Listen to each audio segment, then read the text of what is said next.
बात आती है, बहुत बड़ी बात है, असल में हर स्टूडेंट की प्रॉब्लम है, लंबे समय तक याद नहीं रहता। तो लंबे समय तक याद रखने के लिए एक तो होता है सिंपल सा टास्क कि रिवीजन टाइम पे चलते रहे, लेकिन वो रिवीजन टाइमली कैसे करनी है इसकी साइंस को थोड़ा सा समझ के चलना।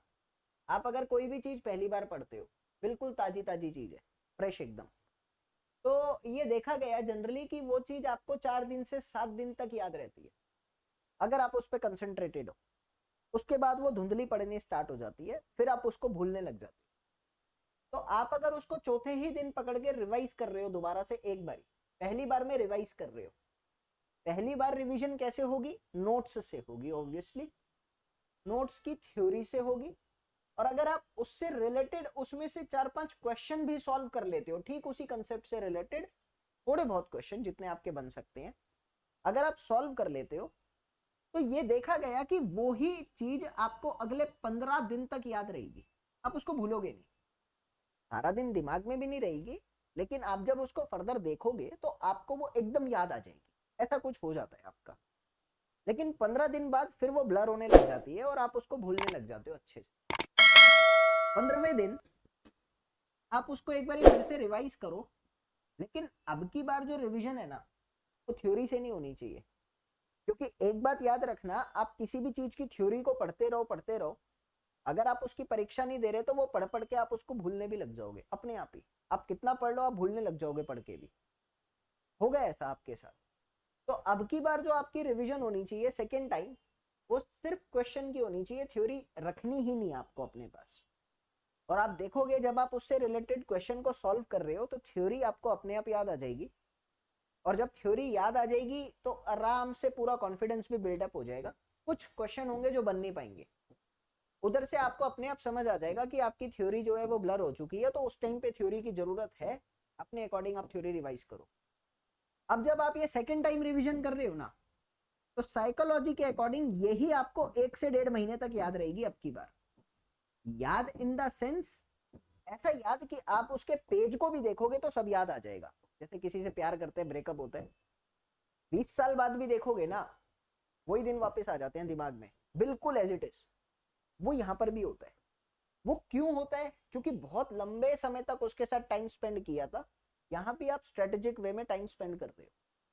यहाँ पर आपने अब की बार तीसरी बार रिवीजन करना है, सेम फॉर्मेट के साथ क्वेश्चन सॉल्व करो, और क्वेश्चन अलग होने चाहिए, सेम क्वेश्चन आपके नहीं होने चाहिए, डिफरेंट क्वेश्चन होने चाहिए।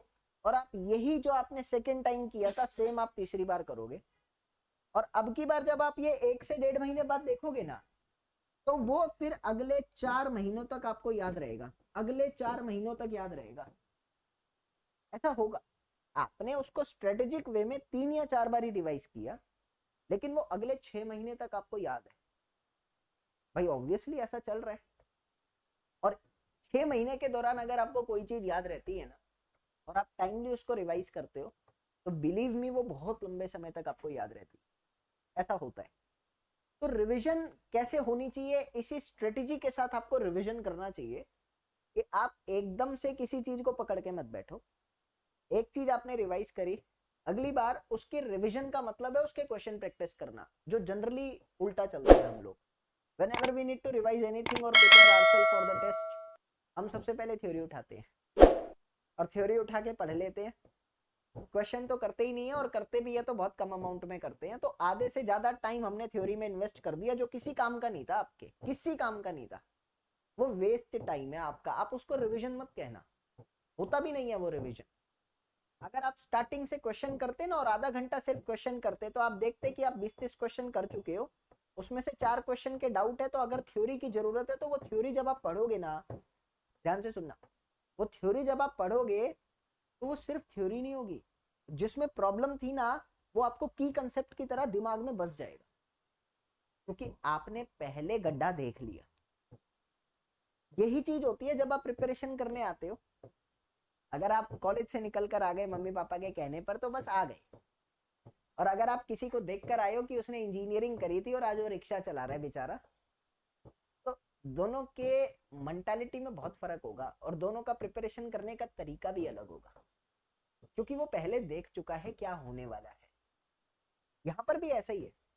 आप क्वेश्चन जब करते हो और अगर क्वेश्चन सॉल्व नहीं होते तो आप गिर जाते हो, तो आप पहले गिर चुके हो। अब जब थ्योरी पढ़ोगे ना तो इतनी तैयारी के साथ थ्योरी पढ़ोगे कि अगली बार गिरना नहीं है, भाग के जीतना है। तो वो अपने आप नेचुरल फिनोमिना है, ये नेचुरल फिनोमिना है। थोड़ा समझ के चलो कि करना क्या है। आप उल्टा कर रहे हो, आप पहले थ्योरी ही करते रहते हो, उसके बाद क्वेश्चन करते हो। मैं कह रहा हूँ पहले क्वेश्चन कर लो। ये इतना तो है नहीं कि क्वेश्चन पता नहीं क्या है, ऑलरेडी थ्योरी पढ़ चुके हो। क्वेश्चन ही करो, क्वेश्चन ना हो तो सिर्फ थ्योरी पढ़ो। तो आप देखोगे कि बहुत लंबे समय तक याद भी हो रहा है और बहुत कम टाइम में बहुत ज्यादा इफेक्ट भी नजर आ रहा है। असली स्ट्रेटजी लंबे समय तक याद करने की ये है। ये साइकोलॉजिकल स्ट्रेटजी है, किसी जमाने में किसी आईएएस ऑफिसर ने मुझे बताई थी, मैंने फॉलो करी थी और उस दिन के बाद मुझे कभी दिक्कत नहीं हुई। तो ये आप भी फॉलो करिए, किसी भी टॉपिक को पढ़े तो इसी स्ट्रेटेजिक मैनर में लेकर चलिए, बहुत लंबे समय तक याद रहेगा। ठीक है।